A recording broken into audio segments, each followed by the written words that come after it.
अलग जगह पे सोल प्रोप्राइटर हो, नॉर्मल कंपनीज हो, उन सभी को फंड प्रोवाइड करने का काम करती है। उन ऑर्गेनाइजेशन को हम कहते हैं फाइनेंशियल ऑर्गेनाइजेशन। दो तरीके के ऑर्गेनाइजेशन की बात होती है, एक होती है बैंकिंग और एक होती है नॉन बैंकिंग। तो ये पूरा का पूरा चैप्टर जो आप पढ़ रहे हैं, ये पूरा का पूरा फाइनेंशियल ऑर्गेनाइजेशन है, जो कि रिलेट करता है नॉन बैंकिंग कंपनीज के साथ। राइट। तो आज मैं इसके अंदर आपको बताने वाला हूं related to the assets reconstruction companies.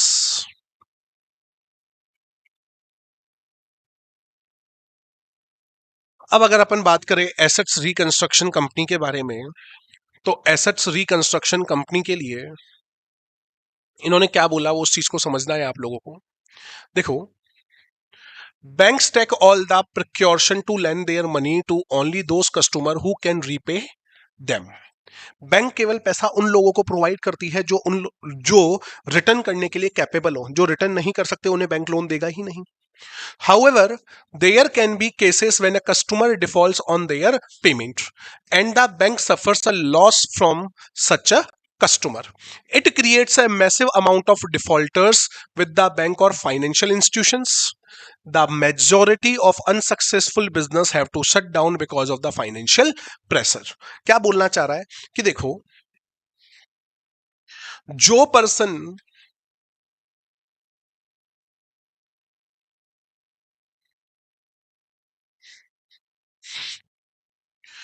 जो पर्सन है कैपेबल, उनको तो डायरेक्ट लोन देता है बैंक। अगर कोई भी डिफॉल्टर है तो बैंक इन लोगों को कर देता है मना, हम आपको किसी भी तरीके का कोई भी पैसा नहीं देंगे। ठीक है। अब इन डिफॉल्टर के ऊपर बढ़ जाता है फाइनेंशियल प्रेशर, इसलिए इनको अपना बिजनेस क्या करना पड़ जाता है, शट डाउन। बात क्लियर। अब ये कह रहा है कि let us understand the meaning of assets reconstruction.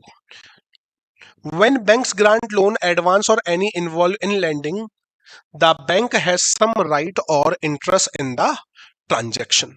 जब बैंक पैसा देता है ना, तो बैंक को कुछ ना कुछ तो बेनिफिट होगा, तभी वो पैसा देगा, अदरवाइज तो वो पैसा नहीं देने वाला है। When the ARC take the bad assets, all such right और interest are also transferred।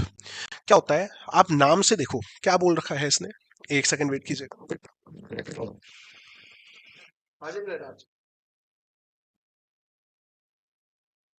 कल कितने बजे लगाऊंगा, पक्की बात है। चलो ठीक है।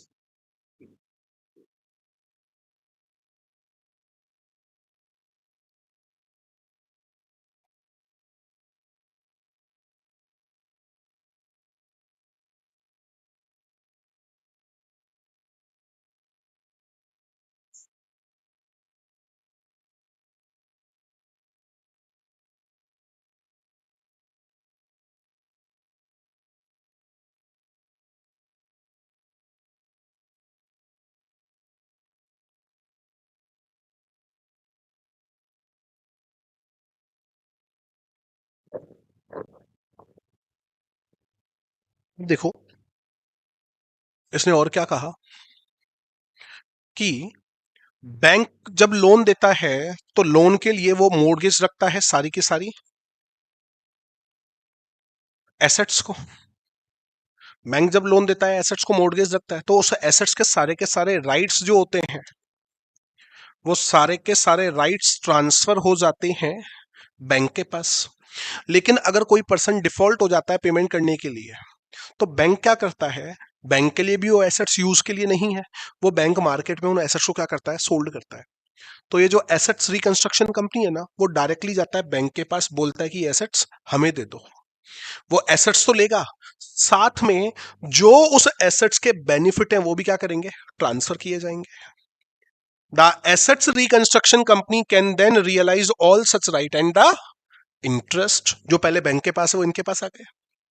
The financial assistant that can be over by the assets reconstruction company is loans, advance, bond, guarantee and other the credit facility. अब उन एसेट्स के बिहाफ पे, जिन लोगों की वो एसेट्स है, तो उनको रिकंस्ट्रक्ट करने के लिए, उनको सही करने के लिए एसेट्स रिकंस्ट्रक्शन कंपनी अलग से क्या प्रोवाइड करती है? लोन प्रोवाइड करती है, ताकि उन लोगों का जितना भी लॉस हो रहा है, जो डिफॉल्ट है उसके अंदर, उनको डेवलपमेंट करने में प्रॉब्लम ना हो फ्यूचर के अंदर।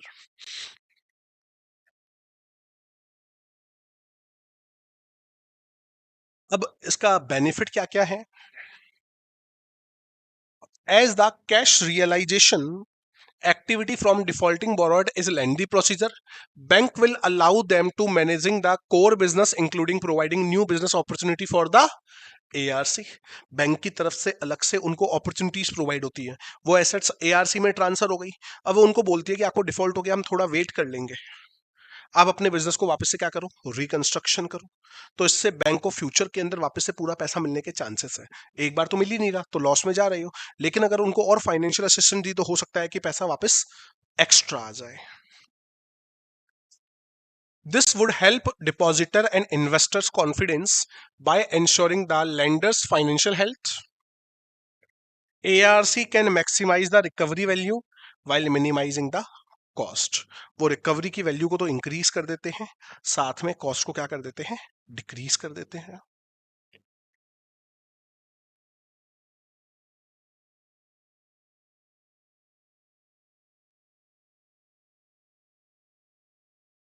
ARC should also help producing industry expertise in loan resolution and the reconstruction management, or ARC play an important role in developing capital market through the secondary assets instrument। ये है basic इसके advantage. अब अगर अपन बात करें इसको बनाने के लिए क्या क्या कंडीशंस हैं, देखो सबसे पहले अगर ARC बनाना है, किसी भी तरीके की कंपनी बनानी है, तो उसका रजिस्ट्रेशन कहाँ होना चाहिए? कंपनीज एक्ट 2013 के अंदर उसका रजिस्ट्रेशन होना बहुत ज्यादा जरूरी है। There should not be any losses incurred by company in the previous or preceding 3 financial year। अगर आपको बनना है एसेट्स रिकंस्ट्रक्शन कंपनी, तो जब से आपने अपना बिजनेस स्टार्ट किया है तब आपको लॉस हुआ हो तो उसमें कोई भी प्रॉब्लम नहीं है। लेकिन इसका एक सिंपल सा कहना है कि अगर आप लोगों को किसी भी तरीके का लॉस हो रखा है, कहां पर हो रखा है वो चीज समझना। अगर आप लोगों को किसी भी तरीके का पिछले 3 सालों में लॉस हुआ है, सपोज करो 2025 में आप ARC बनना चाहते हो, तो 2022 से लेकर आपको कोई भी लॉस नहीं होना चाहिए। अगर लॉस है तो आप ARC कन्वर्ट नहीं हो सकते, right? If there is a process for realization of assets, then sufficient arrangement must be carried out for the purpose of securitization and assets reconstruction. The ARC must be able to pay periodical returns। उन assets को use कर रही है, उन assets से return आएगा, तो उसके पास ऐसी कंडीशन होनी चाहिए कि वो उसका पेमेंट प्रॉपर और टाइम पर कर सके।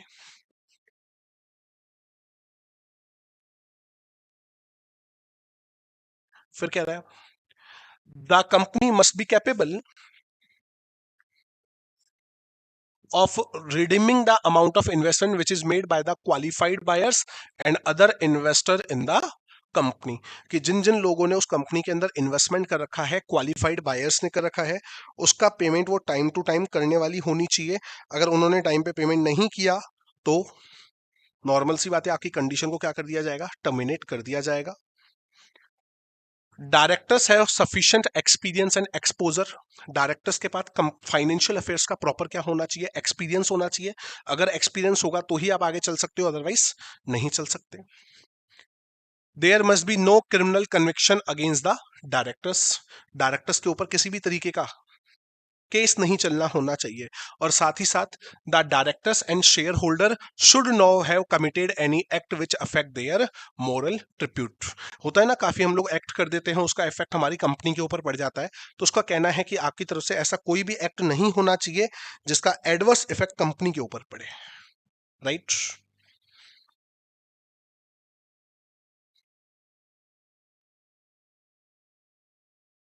वेट फॉर अ सेकेंड, आगे देखो क्या कह रहा है। The entity is responsible for complying with the financial and prudential norm as set by the RBI। जो RBI ने रूल सेट कर रखे हैं, आपको उन सारे के सारे रूल को फॉलो करना है। देखो फाइनेंशियल सर्विसेज पढ़ रहे हो तो जो RBI रूल बनाएगा वो तो फॉलो करने ही करने पड़ेंगे, चाहे कुछ भी हो जाए। There are specified guidelines which have to be followed by the RBI for the registration of assets reconstruction company. जब आप अपना रजिस्ट्रेशन करवाएंगे तो रजिस्ट्रेशन करवाने के लिए आरबीआई ने कुछ कंडीशंस बना रखी हैं, वो सारी की सारी कंडीशन आपको फुलफिल करनी पड़ेंगी. कल भी हम लोगों ने पढ़ा था, कंडीशंस पड़ी थी कि अगर वो कंडीशन फुलफिल नहीं हुई तो आपका रिजेक्शन कर दिया जाएगा, और रजिस्ट्रेशन होने के बाद अगर आप लोगों ने किया है तो आपका रजिस्ट्रेशन कैंसिल कर दिया जाएगा. राइट. एक तो होगा ही नहीं अगर कंडीशन फुलफिल नहीं हो रही है, तो हो गया, उसके बाद कंडीशन में कोई भी प्रॉब्लम क्रिएट हो गई तो आप लोगों का रजिस्ट्रेशन कैंसिल कर दिया जाएगा. राइट. बेटा बाहर से बुक लिया हो, आ चुकी है बुक. हाँ लेके आओ, जल्दी जाओ.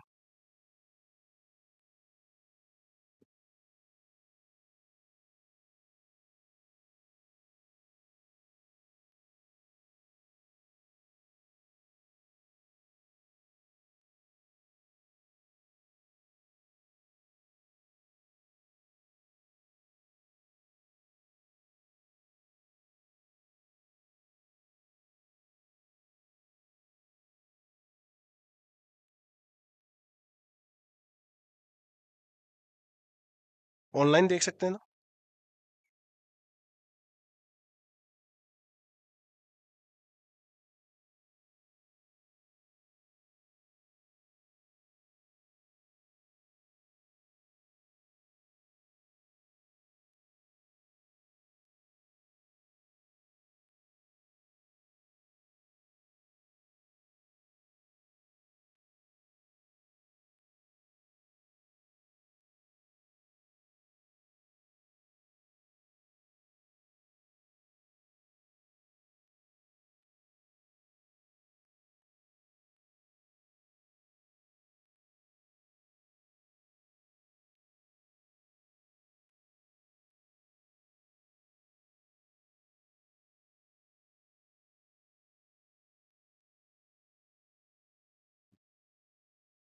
चलो भैया 10th देखो. An ARC which has obtained a certificate of registration issued by the bank can undertake both securitisation and the assets reconstruction activity. Assets को सिक्योरिटी में भी रख सकती है और अगर वो चाहे तो उसका प्रॉपर वे के अंदर रिकंस्ट्रक्शन भी करवा सकती है.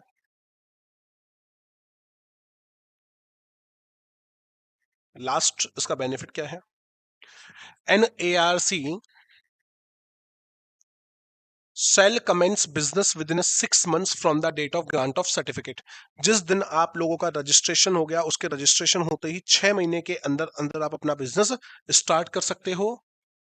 आरबीआई में grant extension for further not exceeding the 12 months. RBI बोल सकता है कि 6 महीने तक मिनिमम टाइम पीरियड है, और आरबीआई बोल सकता है कि आप कम से कम कितने महीने के बाद काम करना, 12 महीने के बाद आप अपना काम स्टार्ट करना. राइट. चलू मैं आगे. देखो अब इधर क्या बोल रहा है, माइक्रो फाइनेंशियल इंस्टीट्यूशंस. जो माइक्रो बिजनेस होते हैं और जो छोटे छोटे लोन प्रोवाइड करते हैं उन्हें बोलते हैं micro financial institutions. Basically, a microfinancial institution is an organization that offers financial services to the low income population. जो छोटे छोटे लोन प्रोवाइड करते हैं उन्हें अपन बोलते हैं micro finance. An increasing number of microfinancial institutions are seeking non-banking financial company status from RBI to get wide access funding, including the bank finance. Right? अब इनके क्या क्या कैरेक्टरिस्टिक्स हैं वो देखो. Characteristics of microfinancial institutions. The size of the loan given by the MFI is small. जो loan मिलता है वो क्या मिलता है, बहुत छोटा मिलता है, बहुत कम मिलता है. The repayment of period is very short. आपको लोन का रीपेमेंट भी क्या करना पड़ेगा, बहुत जल्दी करना पड़ेगा. MFI can mobilize resources both from internal and external sources. आप इंटरनल और एक्सटर्नल दोनों भी आप पे क्या कर सकते हो,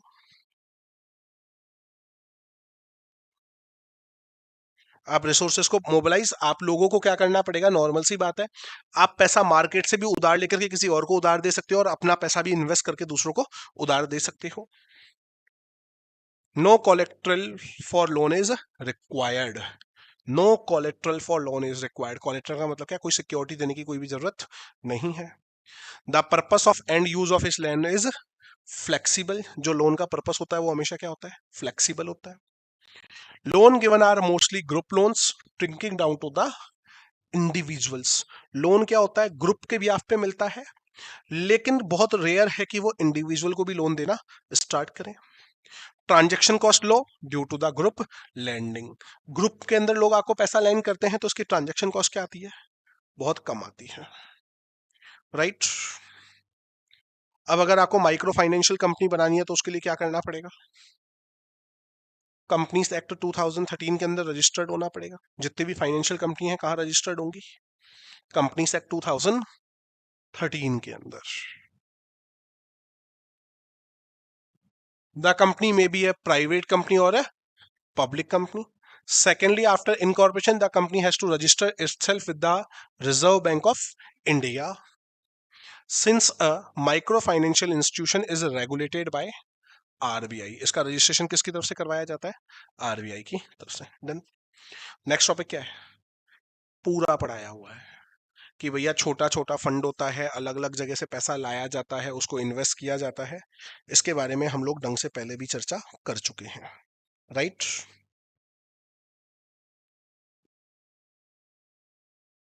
तो निधि कंपनी वाला टॉपिक अपन पूरा का पूरा इस चैप्टर का स्किप करेंगे, क्योंकि हमने ये पूरा का पूरा पढ़ा हुआ है, इसका incorporation and all.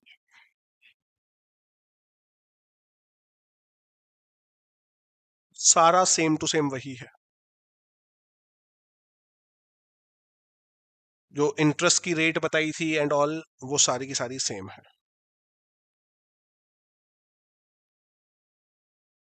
Next topic है पेमेंट बैंक्स। ये क्या बोल रहा है देखो, पेमेंट बैंक्स बेटा जो नॉर्मल सी बात है, जो टाइम टू टाइम आपको लोन प्रोवाइड करवाएंगे वो क्या कहलाएंगे, payment banks. These banks can accept a restricted deposit.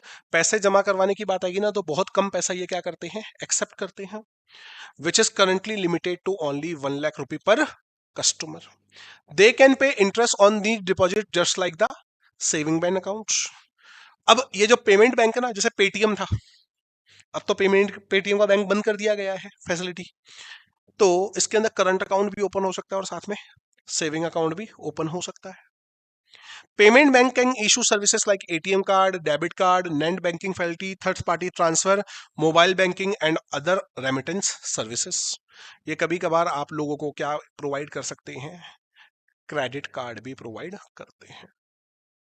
Clear है पेटीएम पेमेंट्स बैंक के बारे में। अब इसका मेन ऑब्जेक्टिव क्या है कि भैया आज के टाइम पर अगर मैं बैंक के पास जाऊं तो बैंक के बहुत सारे रूल्स एंड रेगुलेशंस होते हैं जिसे मुझे फुलफिल करना बहुत ज्यादा जरूरी होता है।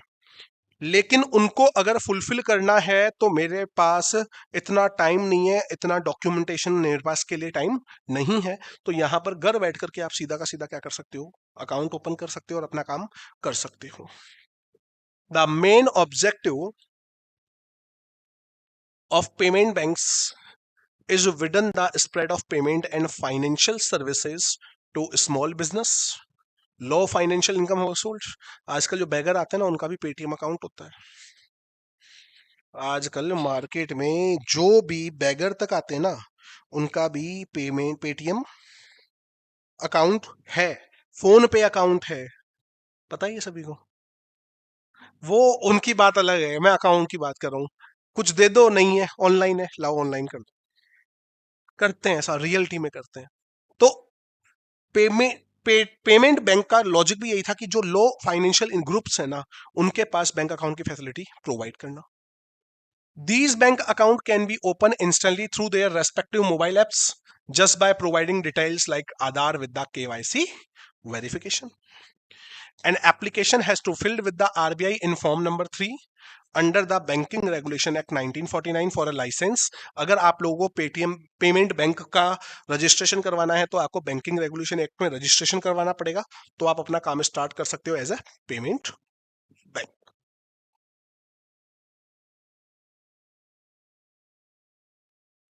अदर टर्म्स एंड कंडीशन, सबसे पहली टर्म्स एंड कंडीशन तुम्हें भी पता है, you must be registered with the companies act 2013। Payment bank can not from subsidiary, आप सब्सिडरी नहीं बना सकते। For the first 5 year the promoter stake remain at 40%, 40% से ज्यादा प्रमोटर का शेयर कैपिटल नहीं होनी चाहिए। Foreign share holding will be allowed in these finance as extend to the FDI norms. ABCL के अंदर पढ़ते हो FDI norms, foreign direct investment जब किया जाता है तो उसका कहना है उसके नॉर्म्स के अकॉर्डिंग ही आपको सारे के सारे काम करने पड़ेंगे। ठीक है, अगर कोई फॉरेन का पर्सन इसमें इन्वेस्टमेंट करना चाहता है करे, लेकिन वो किसके नॉर्म्स के अकॉर्डिंग चलेगा, जो एफडीआई की डायरेक्ट पॉलिसी बनी हुई है उस नॉर्म्स के according. The voting rights will be regulated as per provision of banking regulation act 1949। मतलब जो उसके वोटिंग राइट्स हैं वो पूरे के पूरे कौन देखता है, बैंकिंग रेगुलेशन एक्ट 1949 के अकॉर्डिंग देखे जाते हैं। If there is any acquisition more than 5% shares, then अगर कोई भी पर्सन इसके अंदर 5% से ज्यादा अक्वायर करना चाहता है शेयर्स, तो पहले किसका अप्रूवल लेना पड़ेगा, आरबीआई का अप्रूवल लेना पड़ेगा। The majority of bank's board of directors should be consist of independent directors, must be appointed according to the RBI guidelines. The bank should be networked from the beginning. Very good, आई।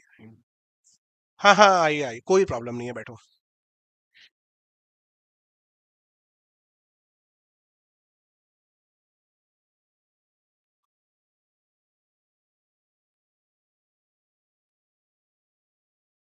कहाँ थे कल, कहाँ थे आप? क्यों? आपने तो बोला था मेरे पेपर ही नहीं है। हम्म,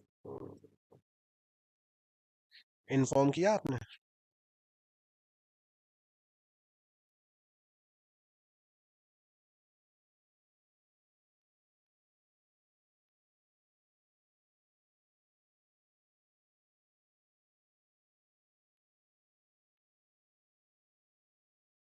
चलो आगे देखो।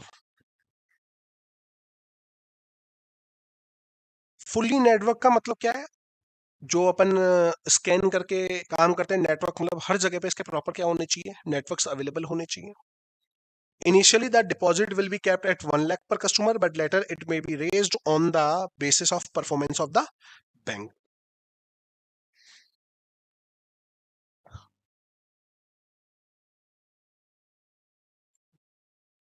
इसके अंदर बोला है कि आप इस पेमेंट जब बैंक के अंदर पैसा जमा करवाओगे ना, तो मैक्सिमम कितना कर सकते हो, 1 लाख कस्टमर से ले सकते हो। लेकिन अगर ज्यादा करना है तो वो बाद में होगा, परफॉर्मेंस के बिहाफ पे आप इंक्रीज कर सकते हो। ठीक है, आप लोन किसी को नहीं दे सकते। No lending activities permitted, bank can accept only the utility bills. मतलब पेमेंट करते हैं ना अपन, जैसे आपका LIC का, इलेक्ट्रिसिटी का, इन सभी के बिल आते हैं, उनका पेमेंट आपसे करवाया जा सकता है, और कुछ नहीं। The list of payment bank operating in India, Airtel payment bank है, इंडिया पोस्ट पेमेंट बैंक है, पेटीएम बैंक है, जियो पेमेंट बैंक है, NSDL पेमेंट बैंक है, फिनो पेमेंट बैंक है। अलग अलग कैटेगरी सबको दी हुई है आप लोगों को।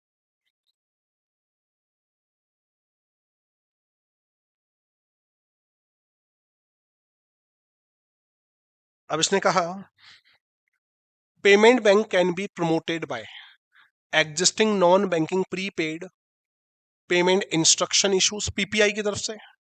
इंडिविजुअल खोल सकते हैं, NBFC खोल सकते हैं, मोबाइल टेलीफोन कंपनीज, पढ़ा था ना अभी, एयरटेल पेमेंट बैंक, जियो बैंक, सुपरमार्केट चेन ओपन कर सकती है, अलग अलग तरीके की कंपनीज पे ओपन कर सकती हैं, real sector cooperative and own control by resident कर सकते हैं, और साथ में कौन कर सकता है, public sector entities. Public sector entities का मतलब जो पब्लिक कंपनीज होती हैं वो सारी की सारी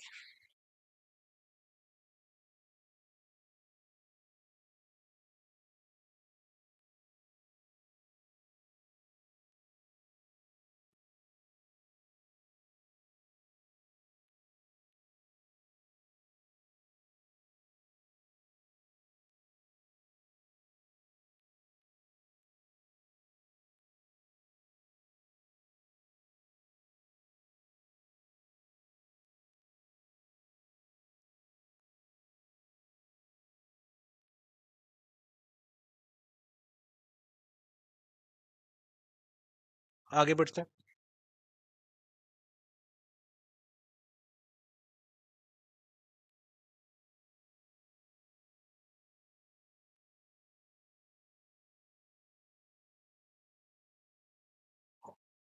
promoter group can have a joint venture with existing schedule commercial bank to set up a payment bank. क्या बोलना चाह रहा है?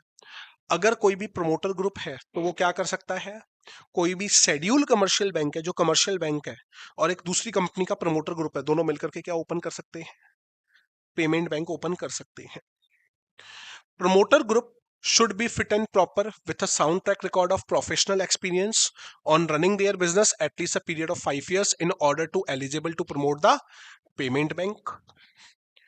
Payment banks are also permitted to issue ATM cards but cannot issue the credit card. अभी यही बोला था, deposit ले सकती है, अभी अभी अपनी बात हुई थी, ये क्या ले सकती है, डिपॉजिट ले सकती है, लेकिन लोगों को लोन।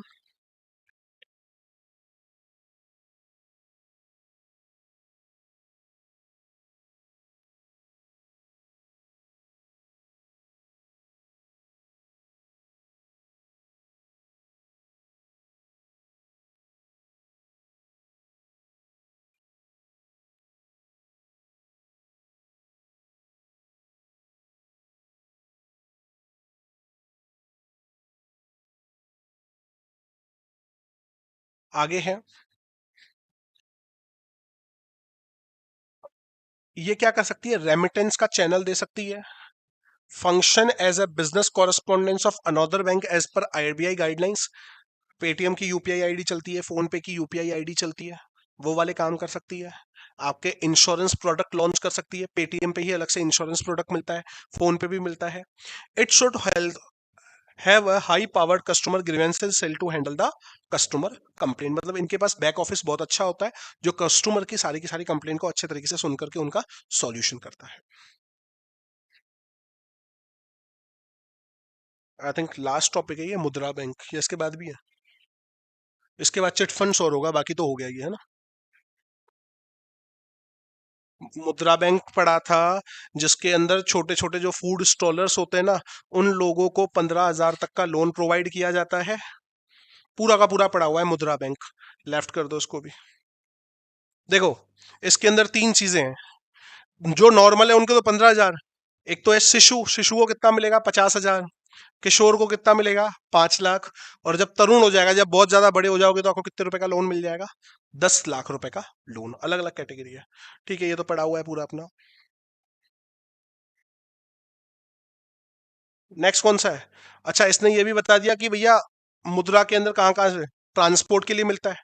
अभी आप लोगों को देखा हो, ई रिक्शा के लिए लोन मिलता है, community social responsibility personal service activities के लिए भी मिलता है, फूड प्रोडक्ट के लिए भी। सारा सेम है, ये पूरा का पूरा अपना रीड आउट किया हुआ है। मुद्रा कार्ड जिस तरीके से क्रेडिट कार्ड होता है ना, वैसे ही क्या होता है, मुद्रा कार्ड होता है। ठीक है, रीड आउट। अच्छा, ये टाइप्स ऑफ, पढ़ना भी चाहो तो लो। Types of funding support for Mudra, micro credit scheme, नाम ही क्या है, माइक्रो। अभी भी तुम लोगों ने माइक्रो फाइनेंशियल इंस्टीट्यूशन पढ़ा था, वैसे की वैसी सर्विस प्रोवाइड करती है। और ये कब कितने रुपए तक का लोन प्रोवाइड करती है, 1 लाख रुपए तक का, माइक्रो एंटरप्राइज एक्टिविटीज के लिए। ठीक है, the MFI for availing financial support need to enrol with the Mudra by complying to some of the requirement as notified by Mudra from time to time. जो भी एक्टिविटीज होती है, उन एक्टिविटीज के अकॉर्डिंग टाइम टू टाइम चीजों को solve out करने के लिए ये क्या करते हैं, अलग से भी लोन प्रोवाइड करते हैं।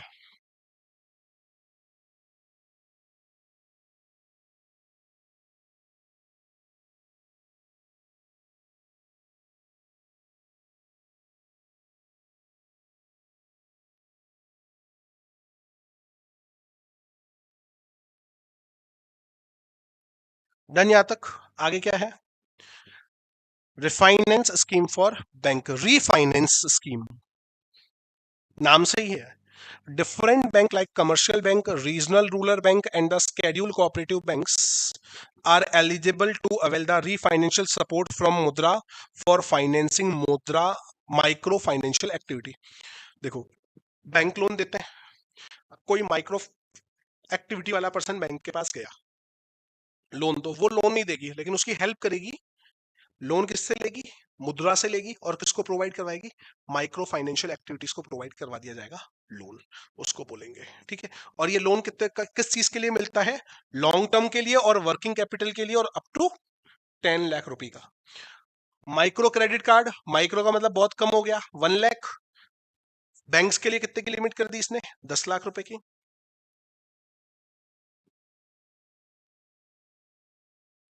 वुमेन एंटरप्राइज प्रोग्राम, वुमेन्स के डेवलपमेंट के लिए जो भी वर्क होते हैं उसके लिए भी ये लोन प्रोवाइड करवाएगा।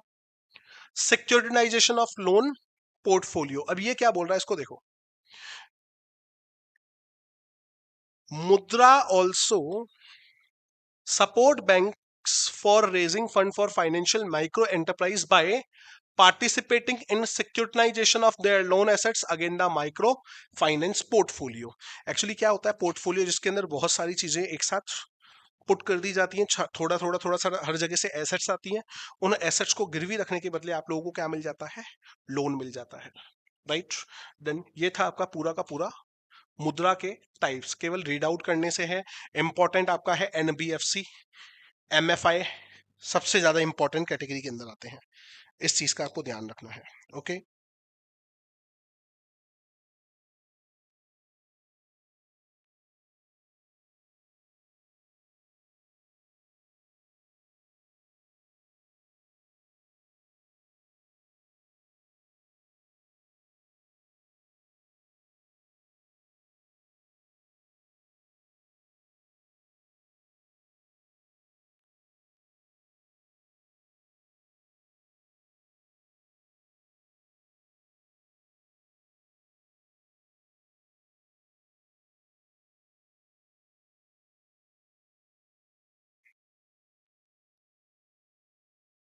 चलो आगे देखो। चिट फंड क्या होता है? सबसे इंपॉर्टेंट,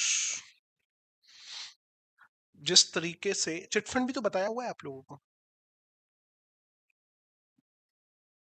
लॉटरी का बिजनेस होता है। ग्रुप मेंबर बनेंगे, ग्रुप के मेंबर्स होंगे। वो मेंबर्स थोड़ा थोड़ा थोड़ा थोड़ा थोड़ा अमाउंट क्या करेंगे? डिपॉजिट करवाएंगे। वो डिपॉजिट जब करवाया जाएगा अमाउंट, उस अमाउंट को थोड़ा थोड़ा सबने डिपॉजिट करवा दिया, तो बाद में अगर जिस किसी भी पर्सन को मनी की नीड होगी तो उसको क्या कर दिया जाएगा?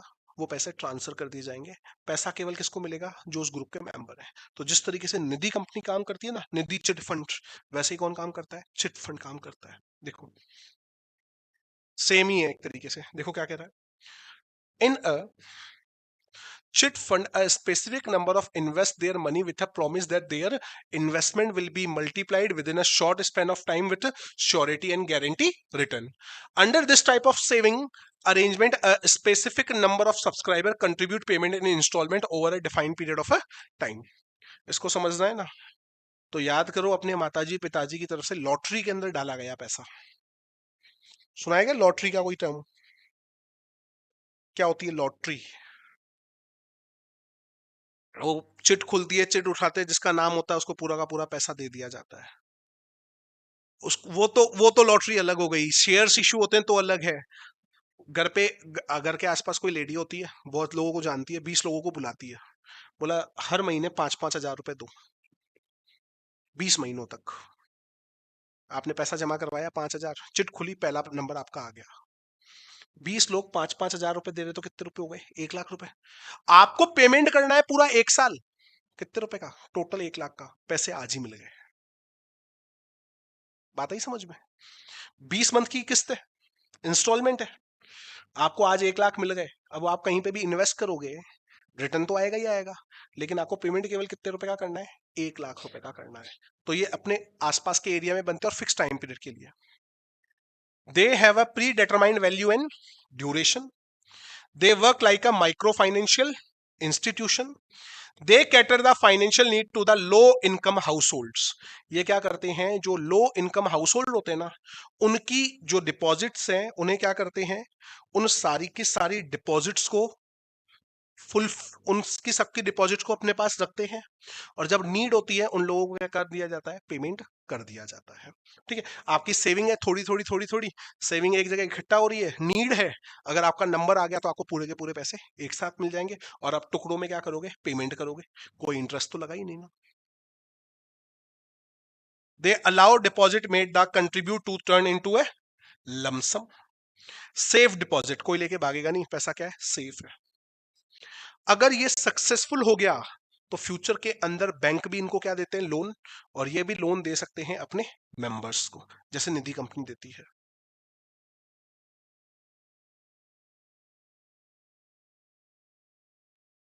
लोन,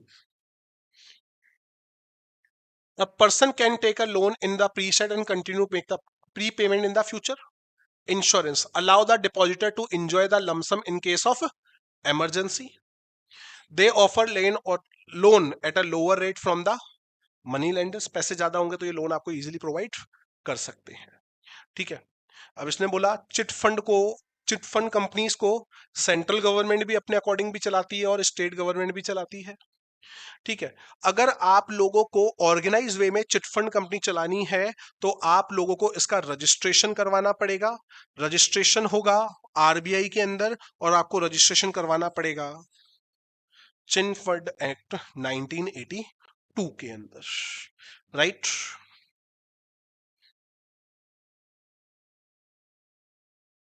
अब इसके अंदर अलग अलग नाम दे रखे हैं।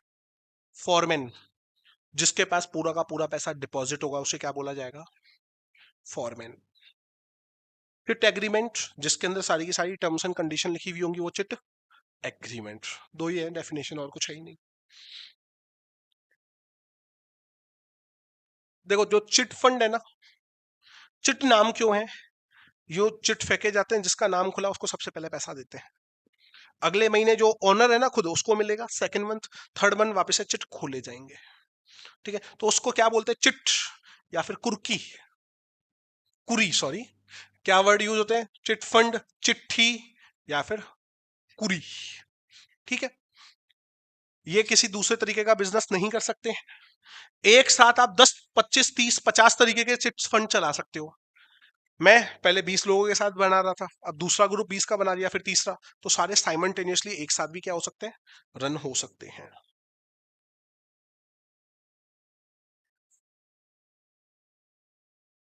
अब मैं बताता हूँ किसने कहा बेनिफिट एक को हो रहा है, अभी बताते हैं।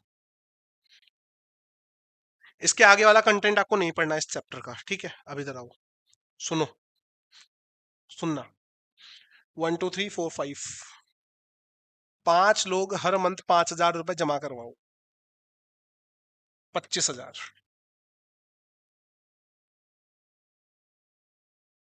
मैं 5 चिट पे नाम लिख दूंगा, जिसका नाम खुला उसको वो पूरे के पूरे 25,000 दे दिए जाएंगे। अब आपको ये 25,000 देने तो वापस पड़ेंगे, लेकिन कितने महीनों में दोगे, 4 महीने। पहले मंथ में 5 दे दिए, अब कितने महीनों में दोगे, मतलब पहले मंथ में दिए 5, लेकिन तुम्हें कितने मिल गए, 25। पेमेंट तुम्हें करना है, लेकिन अब कितने महीनों के टुकड़ों में करना है, 4। तो तुम्हारे पास एक साथ पैसा आ गया ना, तुम्हारी अभी नीड खत्म हो गई ना। अगले महीने इसको तो पैसा मिलेगा नहीं, कितने लोग बचे, 4, जिसका चिट में नाम आया उसको 25,000 दे देंगे, सबको बेनिफिट हो रहा है ना। सबसे ज्यादा नुकसान है जिसका लास्ट में आएगा, क्योंकि इकट्ठे हुए पैसे, उसकी कोई रिटर्न नहीं हुई, लेकिन हाँ उसका सेविंग तो हो गई ना 25,000 रुपए की, 5 महीनों की। लेकिन जिसको सबसे पहले महीने मिल गया, अगर उसने उसको बैंक में रखवा दिया और बैंक ने इंटरेस्ट दिया 500 600 700, तो वो तो उसके लिए बेनिफिट हो गया ना, सबका बेनिफिट हो रहा है। ठीक है, इसके बाद इस चैप्टर का आगे वाला पार्ट कट कर देना, किसी काम का नहीं है अपने लिए। सबसे पहले तो टाइप्स है चिट फंड के, नहीं देखना, और इसका रजिस्ट्रेशन प्रोसेस होगा, बस। ठीक है, मेरी तरफ से आपका फाइनेंशियल सर्विसेज नामक चैप्टर समाप्त हो चुका है।